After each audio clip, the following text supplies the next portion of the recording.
Welcome to the Universal Dancer Podcast with your host Leslie Zehr, author of The Alchemy of Dance and the Alchemia Remedies. Coming to you live from Cairo, Egypt, the ancient land of Chem. Journey with us to explore sacred dance, the sacred arts, the mystical and the magical. Join a community of like-minded souls seeking to understand the cosmic dance of co-creation through the sacred arts. Come along and expand your mind, ignite your creativity, and explore something new and something old. Welcome to the Universal Dancer Podcast. So we're celebrating 1 year. We're having our 1-year anniversary. And I'm very excited to have two lovely ladies with me today. We'll get into that in just a moment. But first, I want to just tell you about what's coming up. So this is the seat lineup for the second season. We have some wonderful guests coming up in the second season, and you can find the full list on the website, and I will also put a link to that website in the show notes. Also, I want to invite you to join us on Facebook. For those of you who are on Facebook, we have a group. If you're interested in sacred dance, then please join us. It's the Alchemy of Dance community, and it's a nice place to find out more about sacred dance, what's going on, and just interact with other people, like-minded people. So I think we'll just jump right in, and I want to introduce you to my guests for today.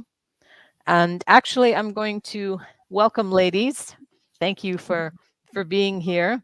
And I'm going to ask you each to introduce yourselves. Just give us a short introduction. We're going to get more deeply into all the details, but maybe just tell the audience who you are and what your background is. Dunya, maybe you want to begin. Hi, Leslie. Congratulations on your 1 year. I think, your first guest on the podcast. Yes, you last were. year, And I'm going to link. Yes, I will put the link to that interview. I just enjoyed it so much. And I so enjoyed meeting you in that way. It was just a lovely time. So I'm actually sitting on the northeast New England coast where it's frigid, right by the ocean, which is where I currently live.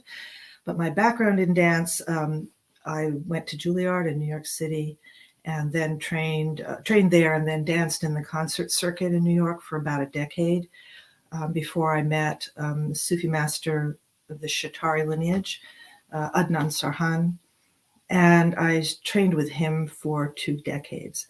I'm the founder of a practice called Dancemeditation, one word capitalized, and that is the work that has been my life practice. So. Well, thank you for being here, and thank you for coming back. It's nice to have an opportunity to speak to you again and go a little more deeply into some of the things we spoke about. And joining us today also, we have Phoebe Neville. So Phoebe, maybe you can introduce yourself and give us a little bit about your background. Hi, I'm a dancer and choreographer. I was active in New York as both from 1961 to 1996. Had a company, met Dunya in 1988, which was almost the last year of my training as a body-mind centering practitioner.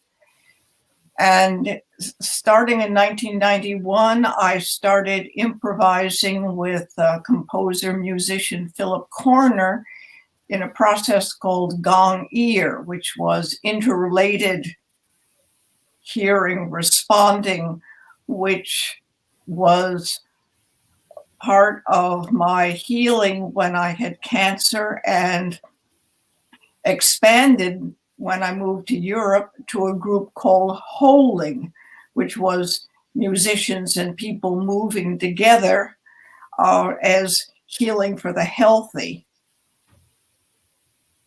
Wow. That's beautiful. See, I didn't know that.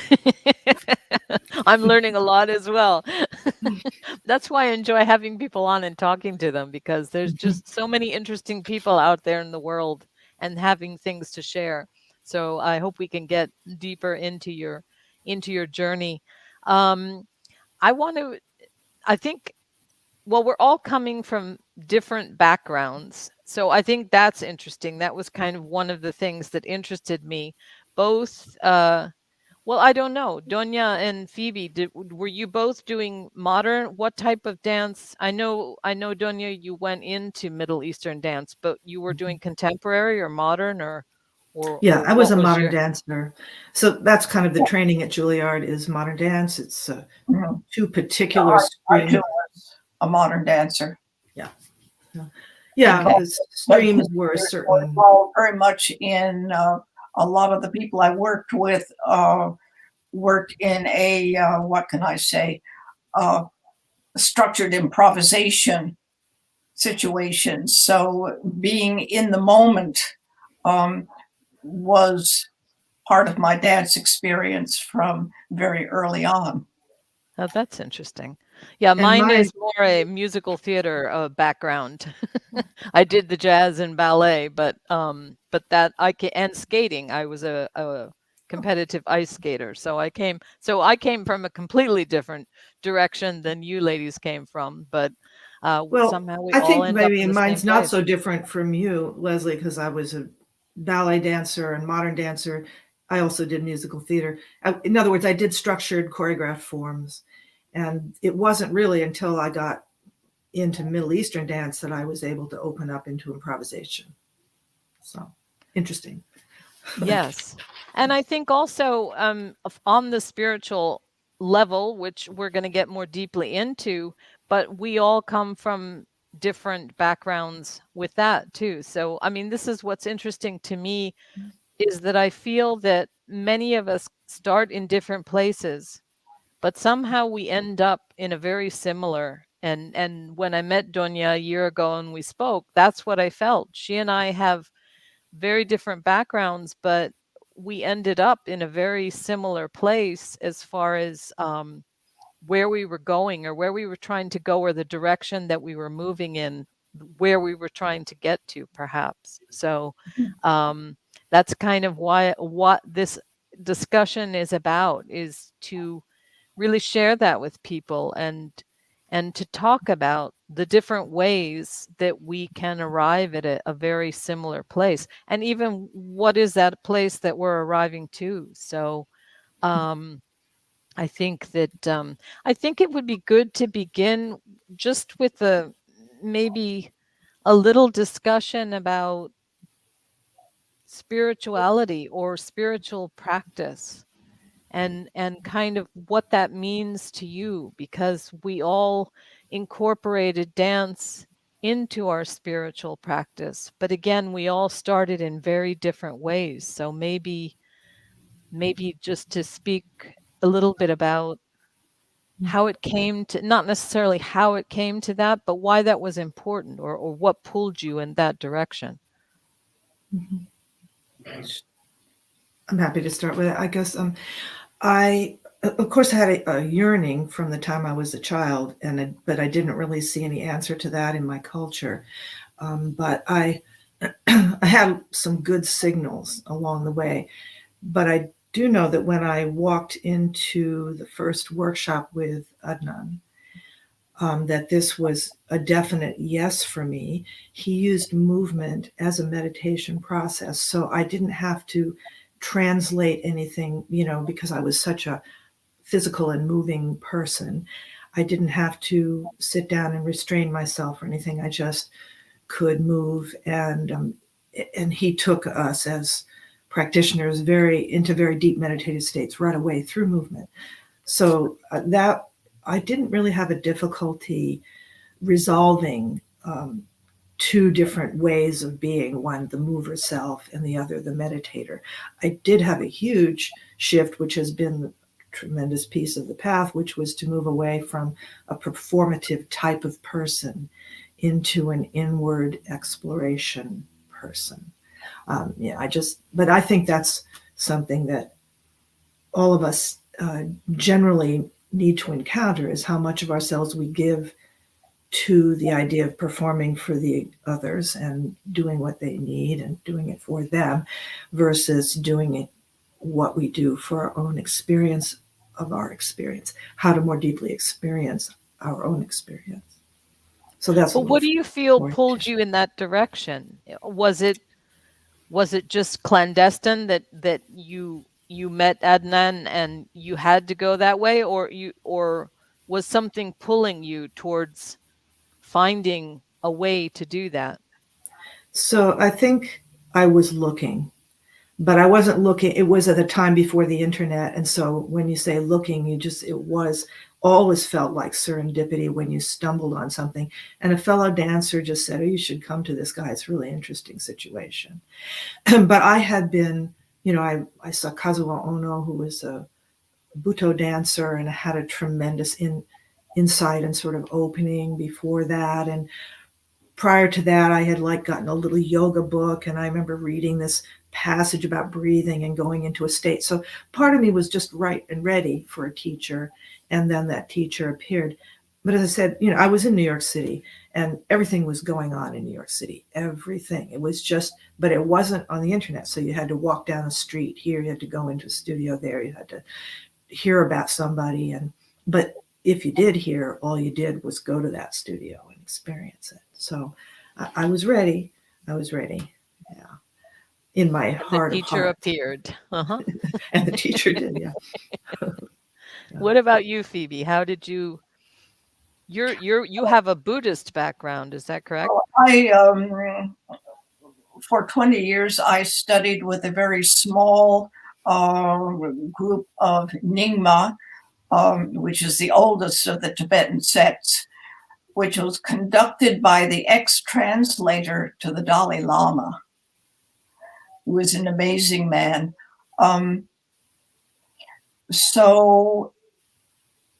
And before that, I grew up as a Quaker, and in Quakerism, you sit in silence to hear the voice of the Lord. And George Fox has a wonderful statement, which I love, which is, Quakers walk joyfully over the world, answering that of God in everyone. And somewhere along the line, that has always been somewhere in the back of it. Answering that of God, I've got it a little further in everything, because I feel that there are aspects of the divine in what we call inanimate objects too. So when I continued to meet 3 days a week in meetings and continue my choreographic teaching, whatever, the choreography was an offering. It wasn't a mode of worship, but what I was doing was, in its own crazy way, was an offering. When I saw Dunya perform, there was a complete nonverbal, and as I say, I saw her on Saturday and I was in her class on Monday. It was somehow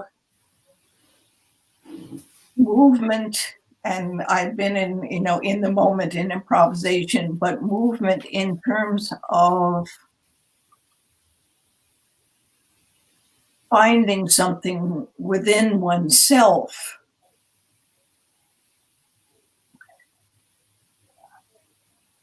I don't have any more words, but it was there. And as I say, thank God to COVID, when she started having Zoom classes 6 hours away, I was able to participate. And I've been thinking also, this is interesting, in the Judeo-Christian situation, the religion became tied up with politics very early on. And so as I've been poking around looking at what's been happening in the Christian, there was really no opening for something like the Sufi tradition in Islam. There was never a place where something like that could happen, because somebody would say you're heretics. No. So it's interesting that it's come to us white Europeans via a channel that we probably wouldn't have happened upon if we didn't happen upon it. But what do you feel that you were seeking? You said that you saw Dunya perform, and then that, like, obviously you connected, like that was it. She had something. What do you feel that was pulling you?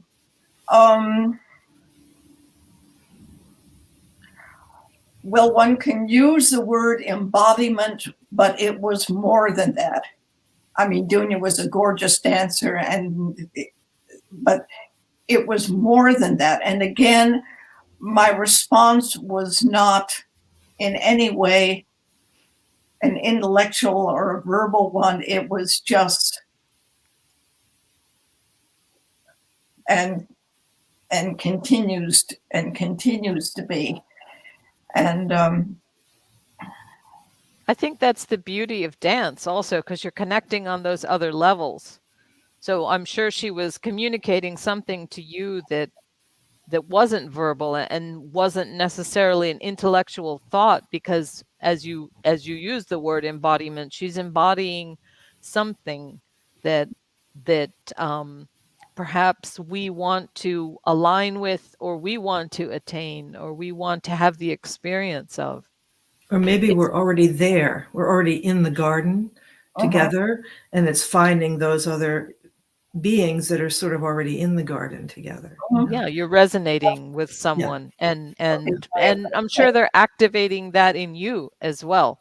Totally, when you see that person, or when you dance with that person, it's then, waves are multiplying, so they amplify when they come together. So I'm sure that you could just be in the presence of someone and know that they're amplifying a part of yourself that you want amplified, that you want to know more about. I You like also the word brought presence. up presence. Yes. The presence, yeah. Yeah. Okay. You brought up an interesting point about giving, about, kind of sending it out, because I think for me, when I think of dance as a spiritual practice, I'm usually thinking about receiving, but yes, it's also an offering. If you want to send it in another direction, or use it like a prayer, or there are many different facets of what you can do with dance, even in the context of a spiritual practice. Can I speak to that a little bit? I was thinking a person, a friend who's a Sufi, we had a discussion about this idea of attraction and magnetism. I think that, for instance, as a formal classical performer, I would make a thing, a lovely thing, a dance, or a technical piece of myself, and I would place it there for the audience. I would perform it for the audience, and then they would take it. But with this other way of moving and being, some of it was in witness. In other words, I have done meditative performances, or I've done performances where once I started a meditation work, were informed by it, of course. So that was more like I became more of myself. I allowed people to witness this, which becoming more of myself in a way meant becoming a little bit less of an ego person and a little bit more of a being actively connected to what is right now, as much as I could do from moment to moment, and allowing people to witness this, to be, and that there's a very different feeling, this sort of falling inward, and this feeling of that there is a magnetism, and that, to me, that magnetism is exactly what connects people to me, in my view. That's maybe it's a Sufic idea or something, but I feel that I'm drawn, or that people are drawn to me through this magnetism. It isn't a bunch of decisions, or do I like that person's personality? And, I mean, there's a little of that if I'm just stuck up in my head, but mostly it's this feeling of being drawn. And I know that happens. Well, I think it's very mutual, usually. It's usually very mutual. Yeah, it's a strange thing. Well, it's when, and of course, as dancers and performers who be visible, etc. But when you see somebody who, what can I say, is in their truth in the movement, it's not about me saying, "Oh, I'm in my truth, watch me." It's, you're there, and that, I think the thing which is the key is when you see that person, it's possible. It's possible for you too, in your own way. And I think that's the transmission, is by being in your presence, in your truth, in your spiritual alignment, whatever you want to call it. If somebody else picks up on it, theirs expands. But it's not about I've got to transmit or anything. The transmission is a spontaneous thing, like pheromones or electricity or something. And when you get Bonnie, my body mind tension teacher, would talk about the mind of the room when she was teaching, and when she would go into a certain place, exploring the bones or the organs or something, she would say, "Have you noticed how the mind of the room has changed?" So when you work with a group mind manifests without it being, I'm thinking about, I'm conscious. It's the mind expressing via the body through movement. And I remember when I first heard you say that to me, Phoebe, we were doing a performance in New York, I think, and you said something like this, and man, that phrase has never left me, the mind of the room. So obviously when Bonnie said it, Bonnie Bainbridge Cohen, that it's a thing, it's a real thing, the mind of the room is perfect little nugget, Anyway, sorry. Leslie. And I think truth has a frequency, so that when we are in our truth, we feel that frequency. And I'm sure that this mind of the room could be many people, a collective, frequency that comes from people's individual frequencies coming together. Mm-hmm. Mm-hmm. And I think it's interesting too, because we keep going back to the mind and thinking, but I think that there's something else. We awareness. Yes, and consciousness in and of itself. I mean, I think at this point in time, we're still in that Cartesian mind-body thing, and okay, we've realized that that's not exactly true, that those two are connected. But then I do think that consciousness is just another thing outside of all of that, which probably incorporates all of that, and that's perhaps that's what we're tapping into is that consciousness. And And for me personally, that's the doorway. Dance is the doorway that takes me into that other realm, which, yeah, I would call that consciousness. But I think perhaps to witness that, like to witness someone being in that other, it almost feels like another dimension of consciousness that we can step into and that we can access through the dance if we choose to.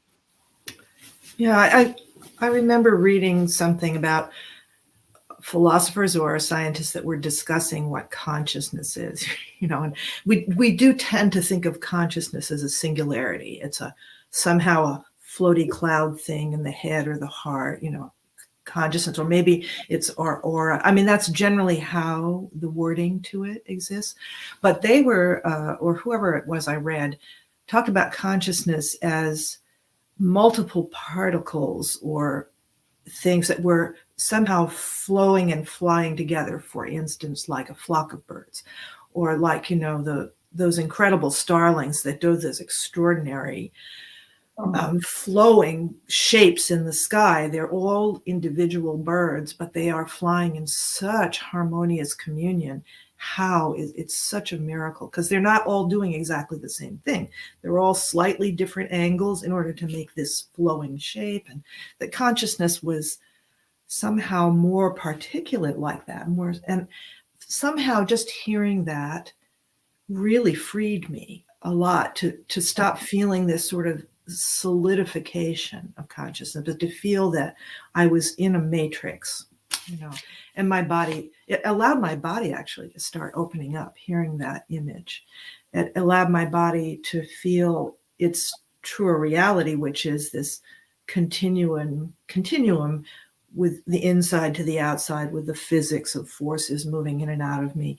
It doesn't mean that I'm tracking those things all the time, but I just fell into a much larger state of both appreciation and trust that I was very, very, and am very, very connected to these forces, that I'm somehow, all the little particles in me are like all these little birds in a flock, and that the real pleasure and effort of my work is to hear that, to experience it, to become aware of it. And it is great pleasure, but it's a little bit of a work, for me. I have to actually listen and focus to hear it. It isn't necessarily just always happening. But I always love my practice for that reason. I was like, oh, I get to go in and hang out with this miracle situation.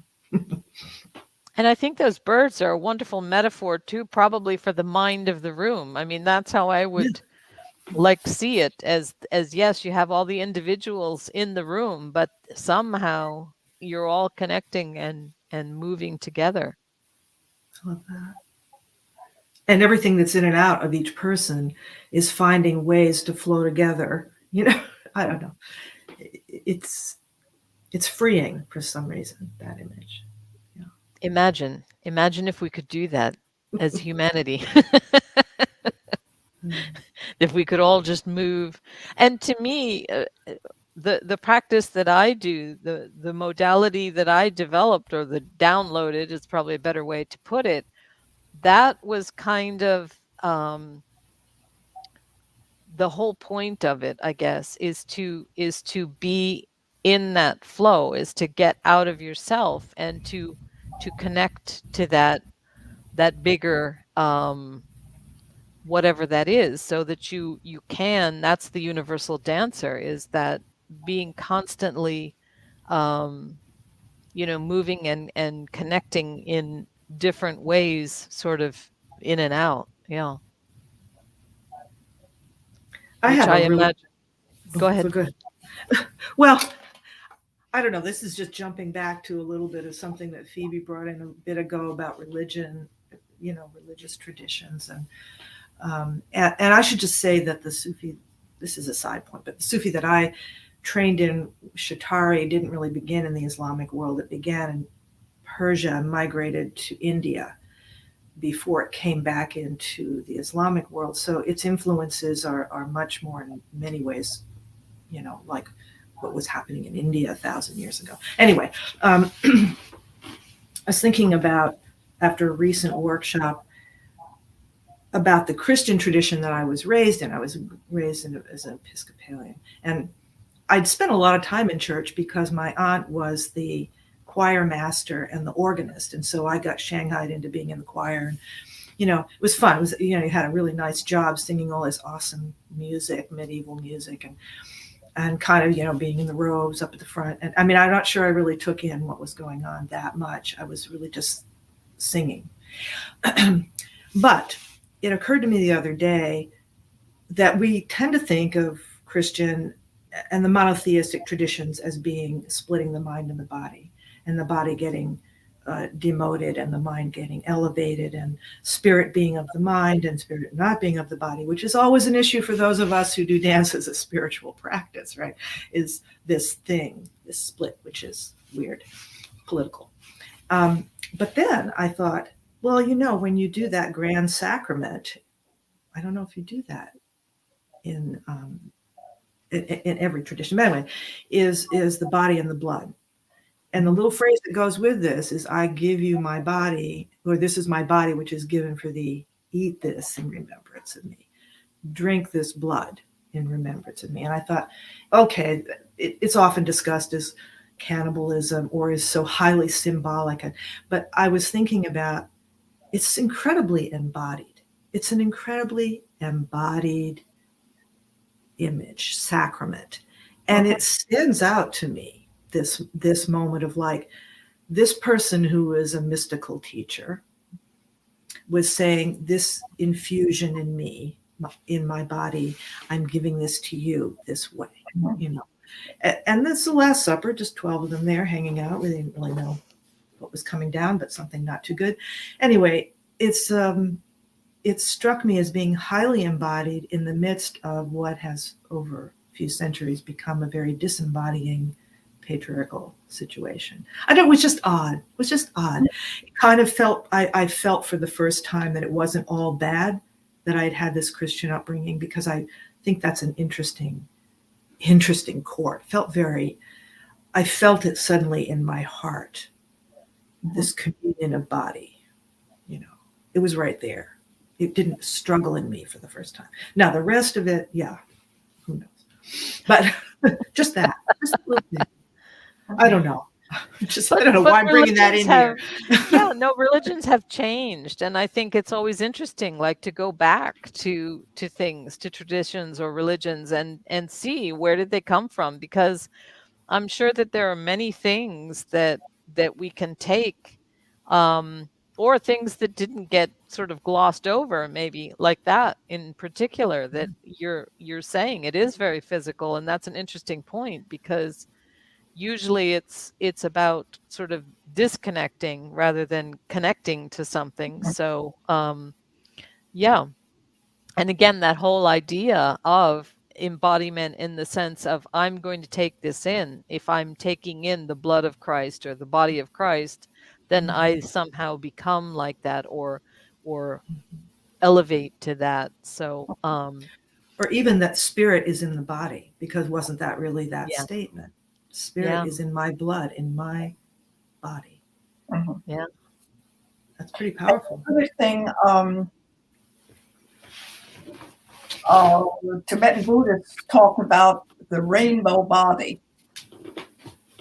And the rainbow body is when all of the chakras are at full intensity. And so many times when you talk about spiritual, like the lower chakras or the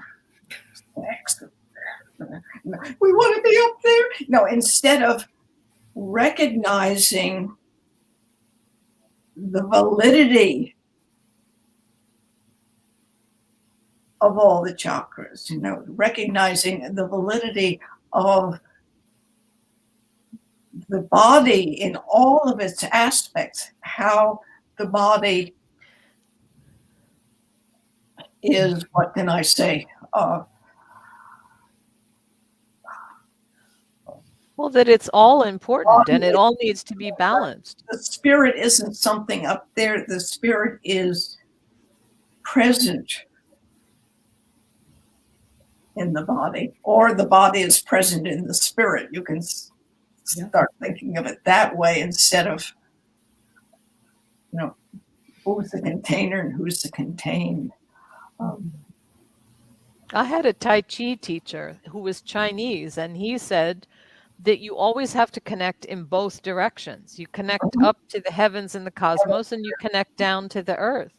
And I think he was the first person that ever said that to me, because again, in the spiritual practices that I had been learning, it was all about ascending and moving out and moving up and moving into the higher chakras. And no, it's about moving down as well, or moving in both directions and really connecting in both directions. And I think that that's, if you don't do that, it isn't balanced and it isn't full. It isn't, you're not getting all of what you could. But yeah, I think that that's a concept.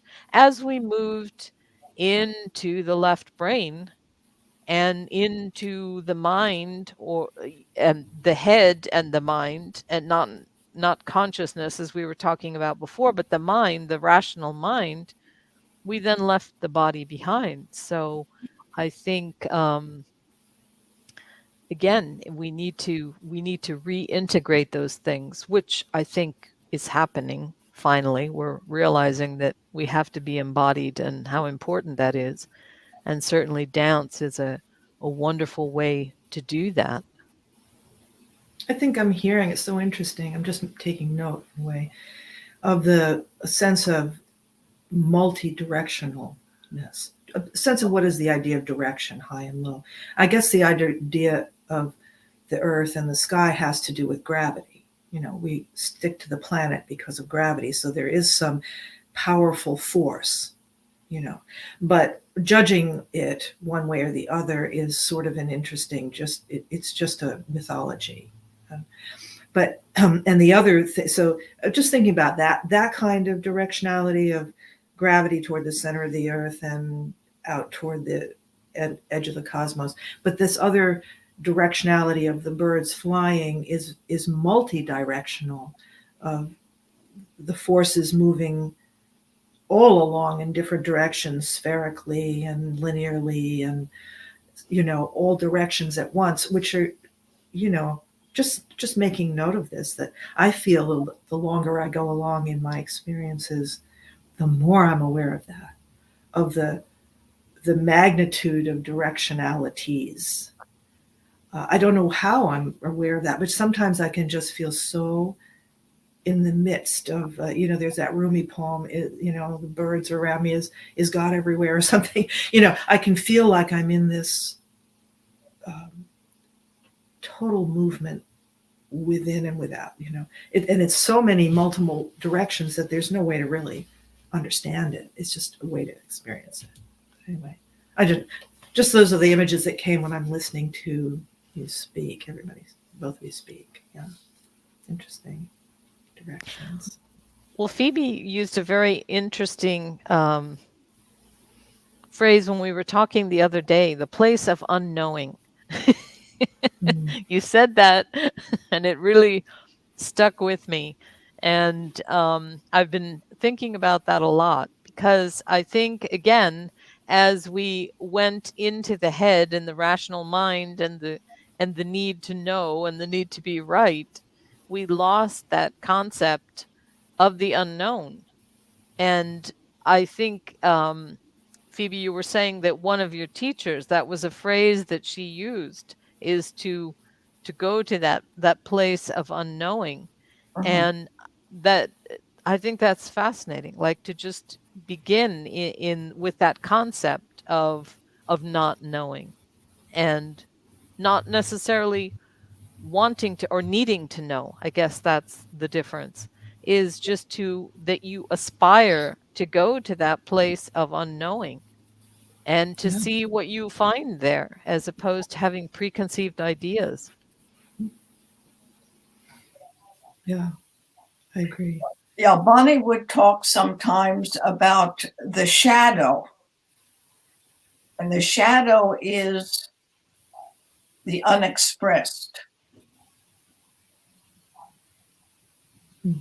And the unexpressed can be the unexplored, it can be the suppressed, but the places that we avoid or we suppress or we ignore are the places that end up being unfinished business. So when you, what can I say? When you do something like one of Dunya's explorations, go to a certain body part and be with that body part. What do you find there? Does it welcome you? Is it upset? What things are, no, it's the act of being places. Mm-hmm. And what can I say? Bringing attention to as a way of transforming something.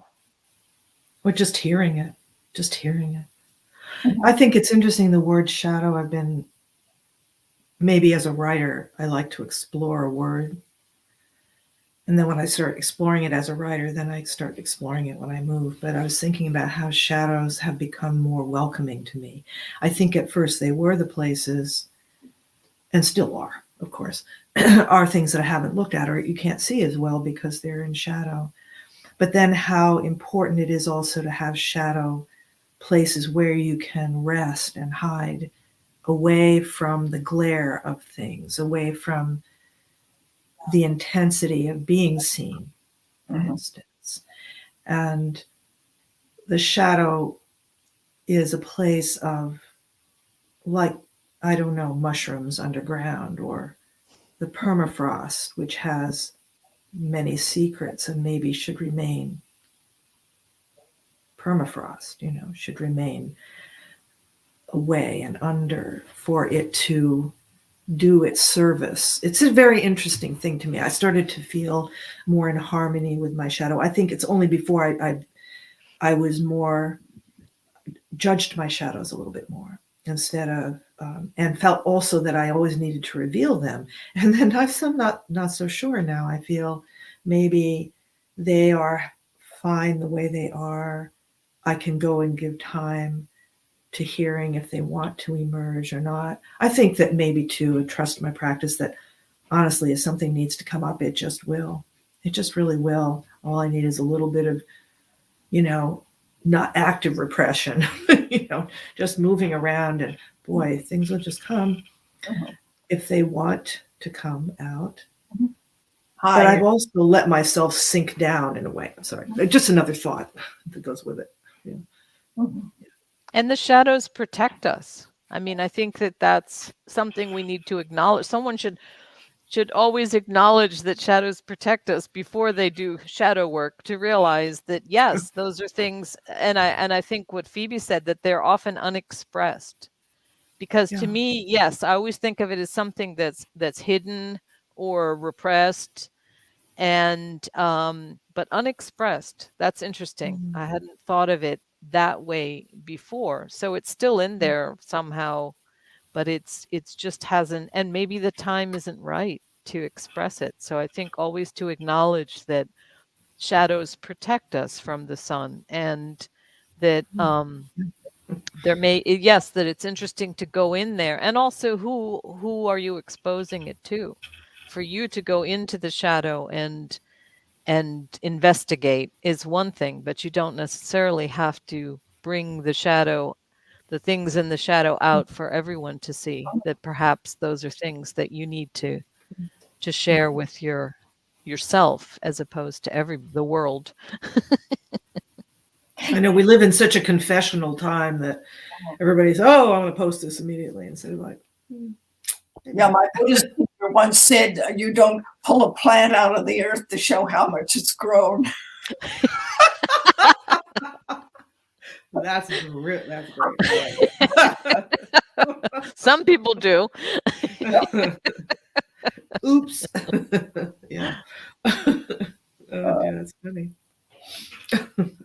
Now, one of the things that came up when I've been thinking, one of the interesting things of the work that I've done with Dunya is the veil work. Yeah. Since we don't dance together, like dancing with the veil, which is a partnership. And to work with the veil, the whole body's involved. You can't do it just with one part. But there's also you, the veil, and the space the veil is in. So the process of finding one's way with the veil is oneself, other, and environment in a way that doesn't exist in any other form. Perhaps doing a sword form in Tai Chi Chuan, but there's something about the space and the veil that, what can I say, is about the relationship of you and other in a way that you can't impose on the other. You can motivate it, you can create something, but you have to create it acknowledging what it does. And it's, what can I say? It's something that you work at, but you don't necessarily think about. It's very dynamic. What that process is on another plane, on another level. And again, veils are meant to protect things and to obscure things and to make divisions that I think that can be a bad thing, but that can also be a good thing. And again, not to give judgment to it so much as to just look at the interaction. Mm-hmm. And that's a good way to explore, I think, to do shadow work. That's a wonderful way to explore, is to use a veil and put the veil up and see what it's obscuring and then take it down and see, within your dance. And the space between you and the veil, I had never thought about that before, because for me, it's always the spaces between things that are the most potent. Mm-hmm. So, you're looking for those interfaces. And I had never thought about that in working with a veil, is to look at the space between myself and that veil and what's happening in there. Also, the veil, I'm assuming that all three of us are talking about silk. Mm-hmm. Silk is it's a powerful fabric. It really is so sensitive. So it's a wonderful partner. It has so much information that it gathers and feeds back through your hands. And as Phoebe just said, you have to, if you're going to motivate it, isn't quite the same as making it do, because it's not like a stick. It has this way about it. And so it's a conversation that goes on there, back and forth. And some of the most interesting practices that I've been feeling in recent time with the veil, and this is because it's silk particularly, is just holding it in one hand and then not having it in the other hand and just moving. Holding it like just a ball of silk, not really holding it in a beautiful way or anything, just there. And of course, my hand gets very warm. And the difference of the warmth in one hand and the coolness of the other hand that's just moving in the space, just these temperature things, are so powerful. They're such powerful experiences. Temperature. And then all my reality wakes up to temperature. And the way I'm always living in a temperature, And the seed is one temperature and the air is another. It comes in one flavor and one temperature. And, I don't know what it is. It's situating myself in the space. So we're kind of coming around to this. And the veil is just a wonderful partner for this, for me. Well, different props are going to give you a different way to interact. And again, the other day we touched briefly on the concept of environment, and I think that's one of the things that's interesting about an environment, and especially if you're using something like silk as your veil, as you mentioned, because it's so sensitive to the environment. So any movement of the air that's coming in or anything like that, then again is going to begin to change the whole dynamic of what's happening. And I think that it's a good way to, it's something interesting to incorporate into your dance just because it brings that consciousness of your environment. I think a lot of times when if we're doing something as a spiritual practice, maybe we're diving deep inside. But again, as we mentioned earlier, this consciousness is actually everywhere. So I don't think it's just diving deeply inside so much as it's connecting to that consciousness that maybe is our environment as well. And then using something like a veil lets it speak, I guess. It gives it a voice, at least air currents or temperature, as you mentioned. So we can begin to see how the environment is actually acting on something, even if it's not our own body, on something else that we can begin to observe and interact with. Yeah, I think it makes us, helps us wake up to exactly where we are in this world, moment to moment. It enlivens that. Adela has a question here about using veils. What do you think is the difference in using the veil in a performance or in your private spiritual dance? Would anyone like to speak to that?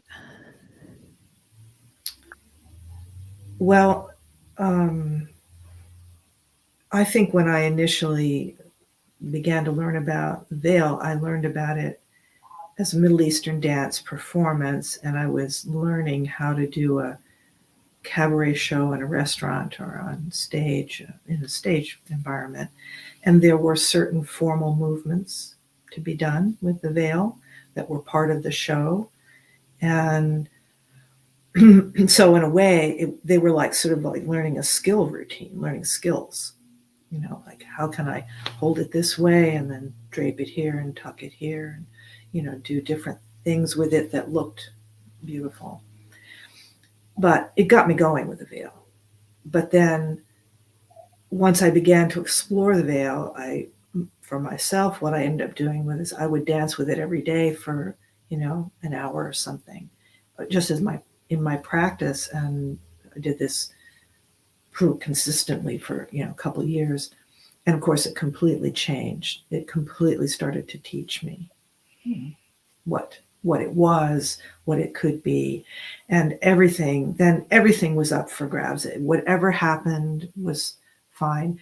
Of course, I mined that to a certain extent for the performances that I was doing that were more concert performances and not in a restaurant for a set kind of audience. And because I was touring a lot, doing solo concerts that were in spaces or theaters, they weren't Middle Eastern dance per se. They were just my work, my dance, my choreography. And so the veil became a complete shapeshifter of any kind. But I think in my personal practice, how I found anything that I might use performatively was simply by being with it and letting it do what it did. It was very hard actually to get away, as every part of my dance has been very hard to get away from manipulating situation, manipulating the veil, manipulating my body. to actually receiving, as you mentioned earlier, Leslie, to actually not constantly telling my body what to do or telling the veil what to do, but actually receiving what it is on both counts, the body, the veil, receiving it and experience what is happening right now. I think that takes us back to that place of unknowing, because everything does have a mind of its own, or as Phoebe said in the beginning, an intelligence. So if you allow that intelligence to come into the veil, to come in whatever props or things that you, even if it's the environment, whatever you allow into your dance, I think it does add another layer to it, and to just allow yourself. Again, the way that we're educated and programmed is that we have to know things before we do them. As you were mentioning about the veil, to control, how am I going to control this veil? It's a piece of fabric, and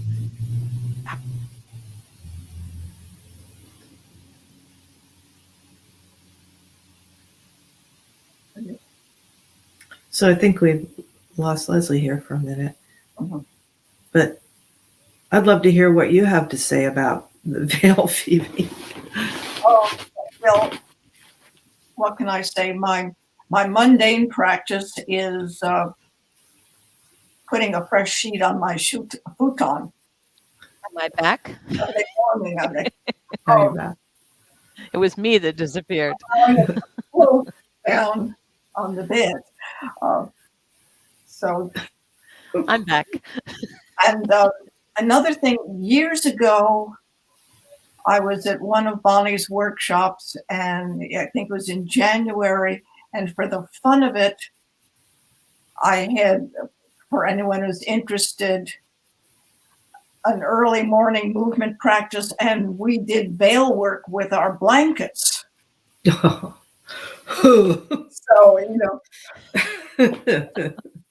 as quite the partner. Dealing with a whole different kind of weight, so it was in a certain way, and ended up practically being aerobics, but it was still, it was still about partnership, and it's what can I say?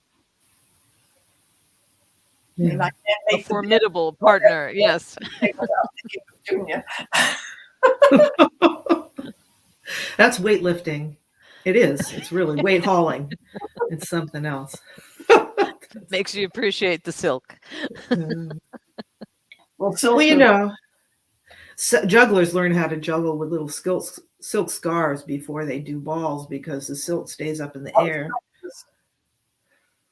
Oh, that's interesting. They can, they get their timing and movements down, slowed down because of little silk scarves, and then the balls, Wow. So, different personalities. Well, I do want to, I see that we're coming up on an hour, and I do want to get to Dunya's book. Dunya has recently published a new book. So you have something to celebrate as well. Really, we truly. have many, yeah. You birthed your baby. Yeah. So let me just, I'm going to show you her good. I was going to beautiful book cover.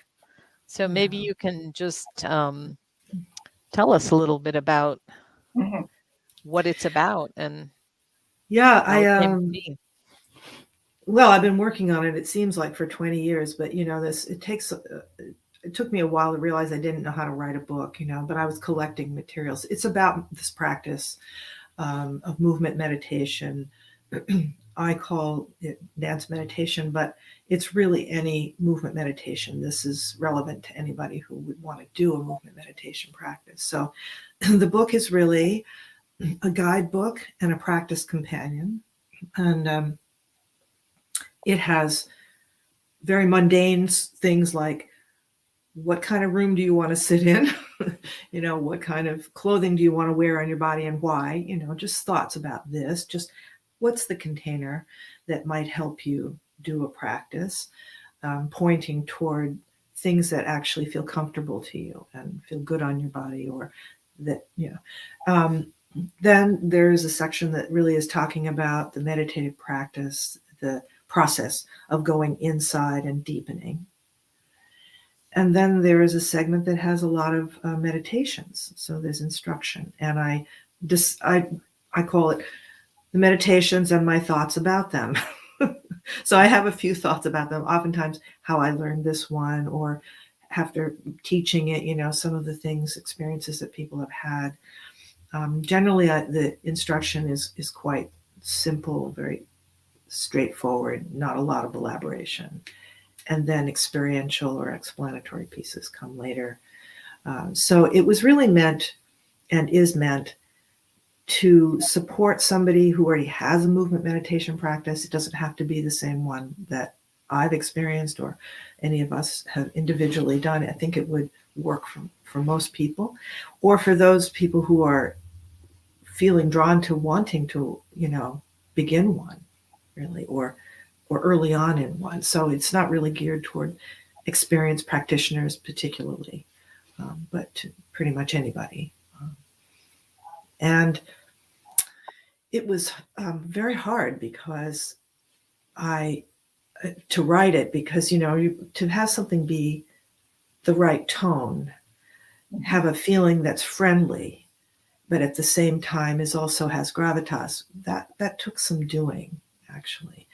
There are books that I've read that I felt really had that feeling to me, like Pema Chodron's When Things Fall Apart. I just have always had that as a companion, even though I'm not from the Buddhist tradition. I just felt like there was something about her that she knows the scoop. And when I read that book, I feel comforted and able to go forth. There's other books like that. So when I looked around how I would want to not only organize these materials, how, speak about this here and speak about this here, speak about this here, but the tone of it, that was very important to me and is important to me. And I feel that it's working because people have started to read the book and they're sending me emails and saying, like, I opened it up, didn't put it down. I'm still, I feel, they're really saying things that made me feel very, very heartwarming, that it's doing what it's meant to do. And there's a great happiness in that, of course, even though it was hard to come to. Excellent. I look forward to reading it. Yeah. Did you have a piece you wanted to share with us from your book, or? You mentioned no, I'm not. I was just pulling out an idea, but I don't think we need that. I don't need to do a reading from it. I don't think they're, at least not right now, because it's kind of we're conversation. But yeah, I will say that I'm complaining about how hard it was, but it just wasn't. It was just having to learn a new way of being. That a book is sort of a large idea. It's a large idea. It isn't a blog post, which is a small little essay. So that's what's a little hard about it. Or if you're making a dance concert, you have to fill an entire evening with pieces. The small piece might be manageable, but when you're trying to get that whole concert together, there's a lot of things to consider to get the large arc, to have something that has a wholeness to it. So that's my complaint. I was like, wow, this isn't so easy. As you know, you've written a book. It's something to have get from the beginning to the end of a process in a book. And, yeah. Thank you for the invitation. An accomplishment. Yes, absolutely. Yeah, I was so happy. I was really, and I'm so happy. I just can't believe it. I didn't think it would be that happy a thing. Yeah, I guess you're right. It's like fulfilling. You have this baby inside of you for a very long time. And now it's good. You nurture it and it grows. Yeah. Yeah. And I like the baby. That helps. No, I have a niece who had a baby, so he's my great nephew, whatever. And when we didn't see the baby because it was born during COVID, so we didn't really get to meet him. His name is Oliver, until he was already a few months old. And I said to Jocelyn, my niece, I said, well, what do you think about it? Oliver was doing what he does, crawling on the floor, whatever he was up to. And she said, yeah, we like him. It wasn't like, oh, my baby. It was like, yeah. They said we both, Shay and Dawson, they both like him. And yeah, That's lucky. how I feel. That's how I feel about my book. Because you're going to be spending a lot of time with him. Yeah. Yeah. Just thought it was a nice response. That's how I feel. Yeah. Well, congratulations. It is a big accomplishment. Yeah. I think I want to end just with a, and then I'll tell people how to contact you. But just, this is a big question, but just to kind of distill it down, what would, as a parting thought, what do you feel that this spiritual practice, this dance spiritual practice, brought to your life? How did it transform you? And again, that's a huge question, but just, maybe a couple of thoughts as to how it did transform your life.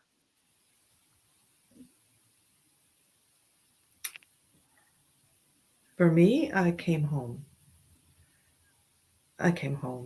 And it is continually transforming me. It still is. But the most wonderful feeling was that I'd come home. Yeah. That's beautiful. You brought tears to my eyes. How about you, Phoebe? What? Oh, the word that comes up is joy.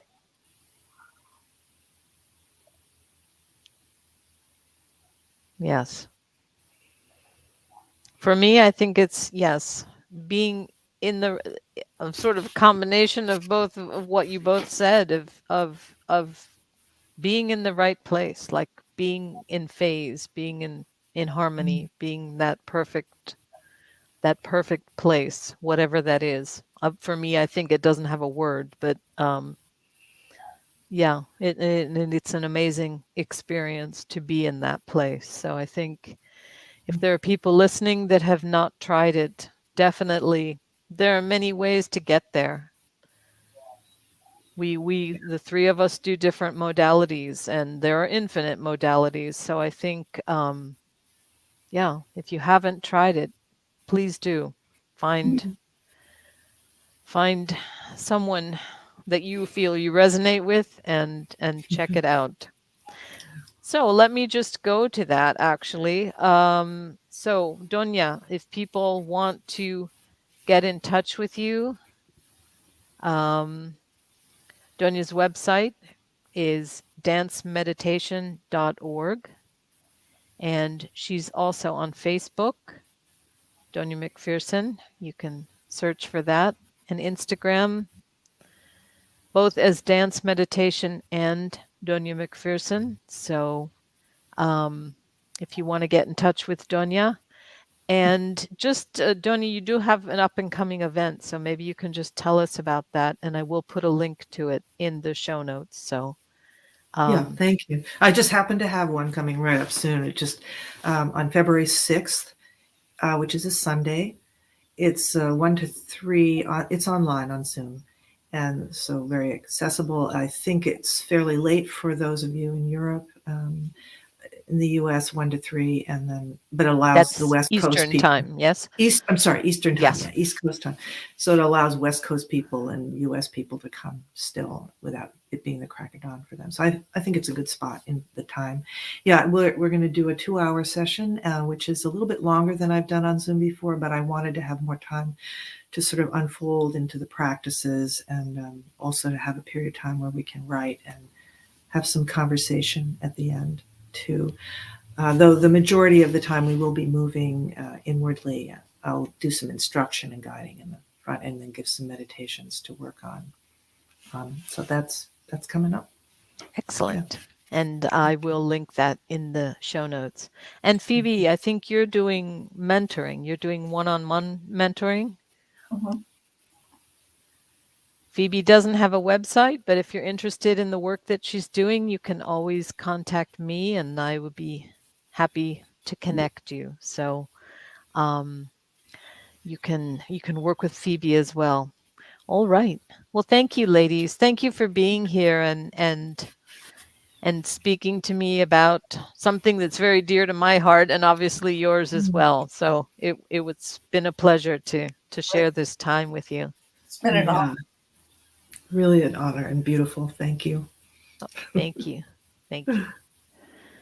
All right. Well, before I wrap it up, I just want to let you know what's coming up. So we have Mary Abrams will be my guest next month. That's on the 13th of February at 4 p.m. Universal Time, same time as this one.